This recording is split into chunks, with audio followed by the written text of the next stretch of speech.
Oke, hari ini kita akan membahas kembali dengan materi yaitu apa? Cermin cekung. Nah, cermin cekung itu bersifat konvergen. Apa itu konvergen? Yaitu bersifat mengumpulkan berkas-berkas cahaya yang dipantulkan. Nah, seperti ini cermin cekung ya. Dia seperti sendok. Nah, cekung. Dia cekung. Dia mengumpulkan berkas-berkas cahaya. Oke? Nah, sekarang perhatikan. Di dalam cermin cekung itu ada penomoran ruang-ruang pada cermin cekung. Nah, perhatikan. Cermin cekung, kalau saya gambar begini, ini adalah sumbu utama. Ya, sumbu utama. Kemudian ini ada cermin yang lengkung yang cekung, berbentuk cekung. Ya. Nah, kemudian ini ada titik O. Ya, titik F dan titik R. Nah, F ini fokus. R itu jari-jari kelengkungan. Nah, di dalam penomoran ruang pada cermin cekung, ruang antara O dan F itu adalah ruang 1. Ruang antara F dan R itu adalah ruang 2. Sedangkan R seterusnya itu ruang 3. Nah, ruang 1, ruang 2, ruang 3 itu berada di depan cermin cekung. Jadi, bagian depan cermin cekung itu terdapat ruang 1, ruang 2, ruang 3. Nah, bagian cermin cekung ini yang ada garis-garis lurusnya ini, ya, punggungnya itu merupakan bagian belakang. Di bagian belakang ruang cermin cekung itu terdapat ruang 4. Ya, itu adalah penomoran ruang pada cermin cekung. Nah, sekarang bagaimana hubungan antara fokus, jarak benda, dan jarak bayangan? Nah, pada cermin cekung, hubungan fokus, jarak benda, dan jarak bayangan dapat dirumuskan sebagai berikut. Ini lihat, ya, rumusnya 1/F sama dengan 1/S ditambah 1/R aksen. Ingat, F fokus, ya, sama dengan setengah dari jari-jari. Oke. S itu apa? S itu jarak benda. S aksen jarak bayangan. Ingat, pada cermin cekung nilai F dan R-nya positif atau dengan lambang tanda tambah. Ya. Nah, sekarang bagaimana rumus perbesaran bendanya? Nah, rumus perbesaran bendanya yaitu M besar sama dengan, ini adalah garis mutlak H aksen dibagi H sama dengan juga S aksen dibagi S. Ingat, H itu apa? H aksen itu tinggi bayangan, H itu tinggi benda, S aksen jarak bayangan, S ini jarak benda. Nah, kalau ada garis ini harga garis mutlaknya positif, negatifnya tidak berlaku. Nah, di dalam cermin cekung ada soal-soal yang perlu diselesaikan. Nah, supaya nanti kamu bisa cepat mengerjakan, itu ada rumus cepat di dalam mencari hubungan fokus, jarak bayangan, jarak benda. Nah, sekarang ini trik cepat mencari fokus. Ya, mencari fokus yaitu apa? S kali S aksen dibagi S ditambah S aksen. Itu mencari fokus. Kalau mencari jarak benda, S aksen dikalikan fokus, F dibagi S aksen dikurangi F atau fokus. Ini mencari jarak benda. Mencari jarak bayangan, S dikali F sama dengan S dikurangi F, fokus. 3 hal ini cara cepat dalam mencari fokus, jarak benda, dan jarak bayangan. Nanti kita akan sama-sama mengerjakan dalam contoh menggunakan rumus ini. Nah, sekarang di dalam cermin cekung, ya, itu ada menentukan sifat bayangan, ya, tanpa menghitung. Jadi dengan apa? Dengan hukum penjumlahan ruang. Apa itu hukum penjumlahan ruang? Yaitu ruang benda ditambah ruang bayangan sama dengan 5. Ya. Contoh, nih, kalau ruang bendanya di ruang 1, itu bayangan pasti di ruang 4. Maka sifatnya maya, tegak, diperbesar. Ingat ya, ruang 1 itu antara titik 0 sama fokus. Ruang 2, ruang antara titik fokus dan titik R. Ruang 3 di antara ruang R dan seterusnya. Sehingga ada nih, 1 ditambah 5, 1 tambah 4, 5. 2 tambah 3, 5. 3 tambah 2, 5. Nah, ingat ya, ruang bayangan. Ini adalah tabel untuk hukum penjumlahan ruang pada cermin cekung. Kalau bendanya di F, bayangannya nggak ada. Tapi kalau bendanya di R, bayangannya juga pasti di R.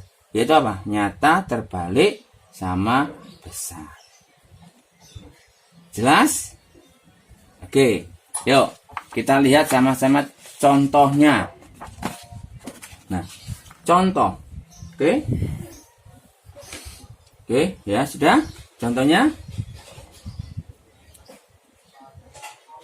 Oke. Contohnya, lihat ini. Sebuah gelas terletak 60 cm di depan cermin cekung. Jika jarak fokus cermin 20 cm, tentukan jarak bayangan, sifat bayangan, perbesaran benda. Nah, untuk menyelesaikan ini, oke, langkahnya diperhatikan ya. Yaitu apa? Diketahui.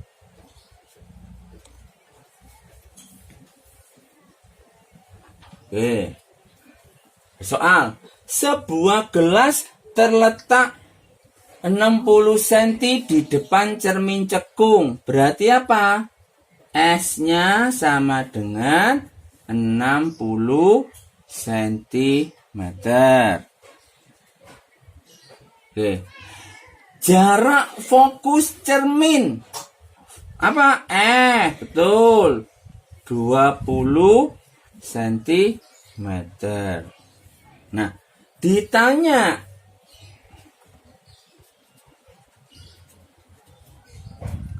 apa? Jarak bayangan, S aksen. Oke. Ditanya perbesaran benda, Oke. Ditanya apa? Sifat bayangan.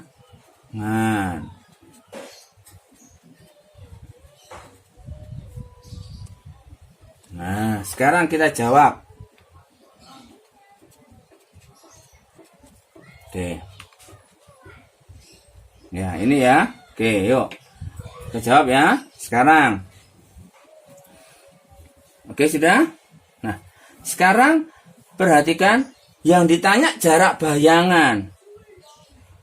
Jarak bayangan apa rumusnya? Kita pakai rumus awal dulu. Nanti kita terapkan di rumus yang cepat. Kalau rumus awalnya kan 1/F sama dengan 1/S ditambah 1/S aksen. Oke?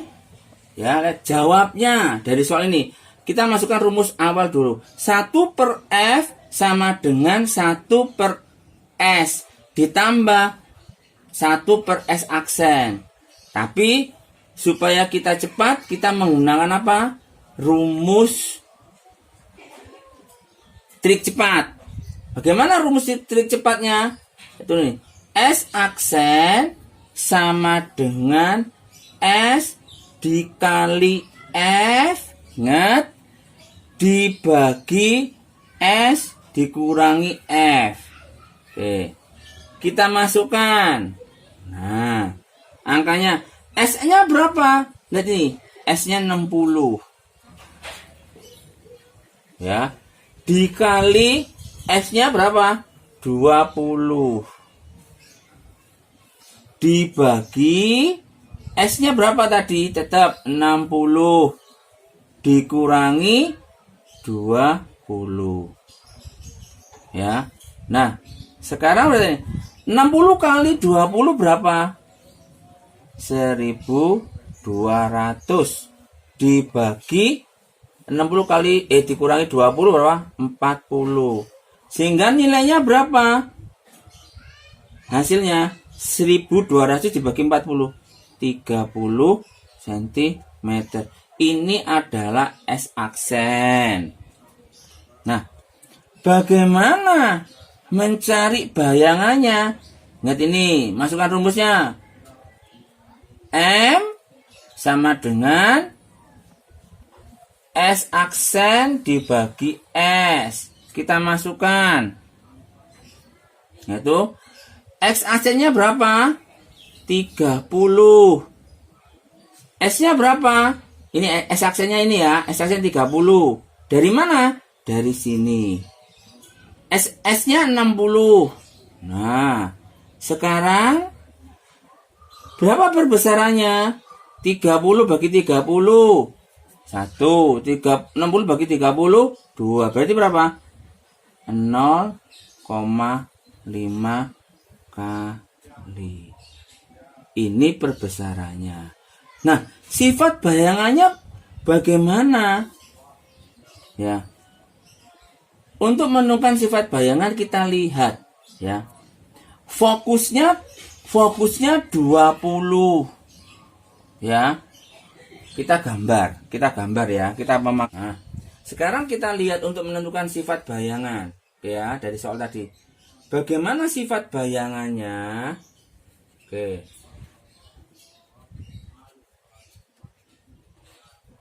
Sifat bayangannya lihat ini. Tadi diketahui S-nya jaraknya 60 cm. Oke. Fokusnya berapa? 20 cm. Nah, menentukan sifat bayangan kita menggunakan hukum penjumlahan ruang saja lebih mudah. Saya gambarkan di sini ya. Oke, lihat ini. Ini sumbu utama. Oke. Ini cermin cekung. Oke ya. Ini titik 0. Oke. Ini titik fokus. Ini titik R. Nah, kita lihat. Nah, sekarang kita lihat ya. Antara titik 0 sama F ruang berapa? Ruang 1. Benar. F sampai R ruang berapa? Ruang 2. Betul. R seterusnya ruang berapa? Ruang 3. Benar sekali. Nah, sekarang kita lihat. Gitu ya. Jika jarak fokusnya ini, jarak fokus itu 0 sampai F ini jarak fokusnya di sini 20 cm. Oke. Maka jarak R berapa? Ingat lo ya. R ini adalah, ingatin ya ini. R adalah 2 kali F. Berarti berapa jarak R ini? Berapa jaraknya? Pasti berapa ini? 40 cm. Gitu ya. Ini tadi berapa? 20 cm. Berarti R ini berapa? Jaraknya 40 cm. Oke. Ingat ya, ulangi. O ke F 20. Berarti O sampai R berapa? 40. Nah, sekarang kita lihat. Kalau jarak bayangannya 60, ya, berarti dia terletak di mana? Pasti, ya, di ruang berapa kalau kamu lihat ini? Lihat ya. Tadi 0 sampai F 20 diulang 1. F sampai R ini ya ruang 2. Berarti apa? Yaitu antara R dan seterusnya itu 60 cm. Berarti benda ada di ruang berapa? Di ruang 3. Kenapa? Karena kan 40, 50, 60 bendanya ada di sini. Nah, ini nih, ya. Ini bendanya. Bendanya berapa? Ukuran jaraknya 60 cm. Nah, sudah mengetahui toh? 60 cm. Nah, sekarang kita pakai rumus bayangan hukum penjumlahan ruang, yaitu apa? Ruang benda ditambah ruang bayangan sama dengan 5. Ruang bendanya di mana? Ruang bendanya tadi, lihat nih, di ruang 3. Kenapa? Kok bisa di ruang 3? Karena letaknya melebihi jari-jari. Jari-jari ini nilainya 40, bendanya 60, berarti melebihi titik R. Berarti ada di ruang 3.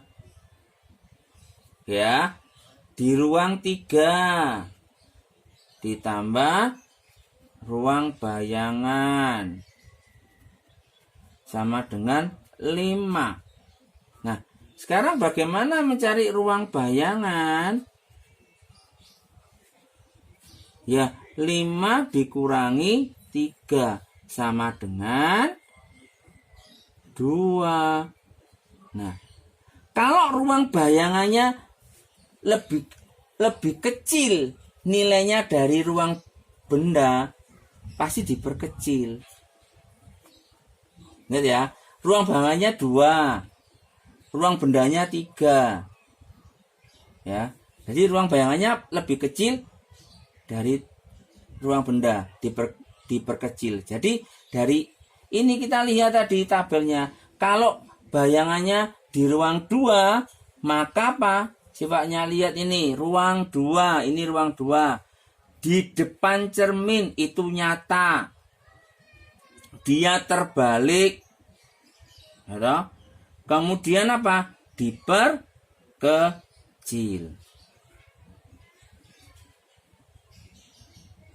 Ingat ya.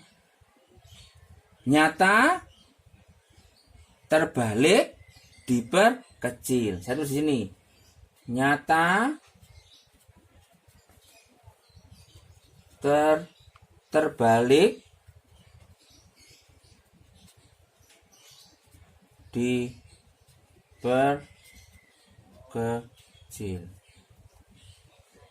Jelas? Oke, selamat belajar.